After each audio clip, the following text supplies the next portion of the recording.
my biggest positive of being autistic is, for me, getting my diagnosis was finding my tribe. I'd never really felt like I fit in at school. It had always been a bit of a struggle. And then suddenly, instead of having names I was given by people that didn't like me, like freak or weirdo, I had this badge of honor that this is why my brain works the way it does. And these are all the people like you.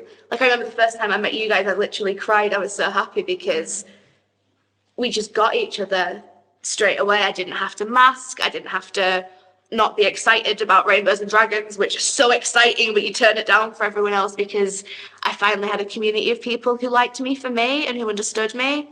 So I think that's my top thing about being autistic, is all the other cool autistic people I get to hang out with now. One of my positives about being autistic is my strange outlook on life. I can look and be in any situation and then just realise, actually, what is going on here? How am I possibly here on this earth? What am I doing here? How have I got here? And just the things that probably people don't even think about, like, why have we got green blinds? Why have we got these chairs with 4 legs? Just a really different way of looking at the whole situation, instead of just thinking, right, I'm here, I'm doing this job, and that's the end of it. I've got a wide range of things that I need to look about and look at, and just being able to experience something as a whole, instead of, I'm here today to be in a meeting. There's lots of things for me to learn and grasp.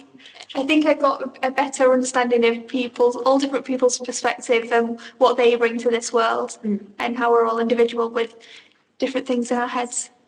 I like that too. I was going to pick up on the point of thinking differently, and maybe use that in a sort of social situation, and how socialising with autistic people and non-autistic people are actually, specifically socialising with autistic people, is a very positive. Also, if we want to go off on sort of ramble about a subject that we're passionate about or that we like, that is also okay, and we have the sort of freedom and the space to do that as well. The joy I can get from just spinning in a circle for about 10 minutes in a room by myself just does not. It's cheap, it's free, I'm having the best time. It's almost, our brains are the way they are and there's no way to share it, but I wish neurotypical people could experience it just once, because you'll get funny looks sometimes if you're on the bus with a little squidgy dragon, and I feel that's because they just don't know the pure joy of when textures can be such a strong feeling, when sounds can be so powerful. You can basically create your own joyful experience anytime you want, and it just transcends beyond a feeling of calm. It's just, I'm struggling to describe it. I don't know how to put it into words. It's like euphoria. Yeah. It's a sort of euphoric feeling. It's okay to stim in a space where you're not going to feel judged or pressured out of doing it, or feeling as though if you do start doing it, then there should be no one who can't tell you to not do that. Also, you just do it when it's small things, like if I get very excited, I normally clap my hands, or I sort of clap my knuckles together or something. That's a way of me stimming, but that's also a way of me expressing excitement and joy as well. I think there's this idea that autistic people only stim when they're stressed, like the stereotypical Sheldon Cooper rocking when he's anxious. But stimming can be an expression of joy. I go to a group with other autistic people that I'm friends with. We have like stim dance parties where it's just feeling the music and doing what comes naturally to your body. And that experience for me sort of transcends just relating to someone. It felt almost euphoric, like the word you said.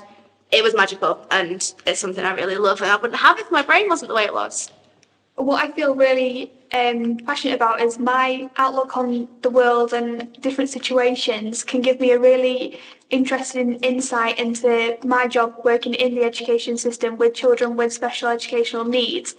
I can look at a whole situation where a child is maybe having some difficulties and be able to completely pull that environment apart and say, actually, the click is making a loud ticking noise and that is stressing them out. There's flashing lights because the battery in the lights is going, and there's music going off in the hall, and I actually think there are lots of different reasons why this child might be having a difficulty, but I can take a step back and actually think, if I was in their shoes, what would I have going on for me? So I'm able to support that child better in the education system because of my unique insight, and that's what my workplace enjoy about me.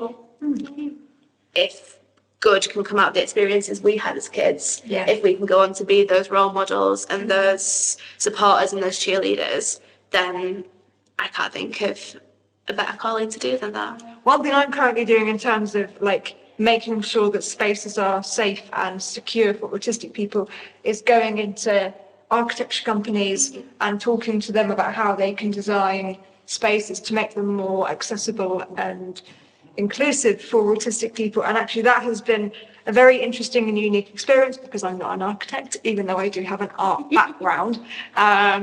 But what's been quite beautiful about this is that we're all sort of learning this together and sort of bringing it back to your point, Georgia, just in terms of how the environment, specifically within a classroom, can be actually very, I don't want to say inappropriate, but specifically for an autistic child to learn in that environment, maybe even sort of taking them out of that space or just changing how the actual seating plan, for example, is arranged. Absolutely. Maybe if they don't want to be next to a window, don't put them next to a window because they find that tricky. And it's sort of just being adaptable and making sure that you are willing to be adaptable as well. I think that's quite a beautiful thing.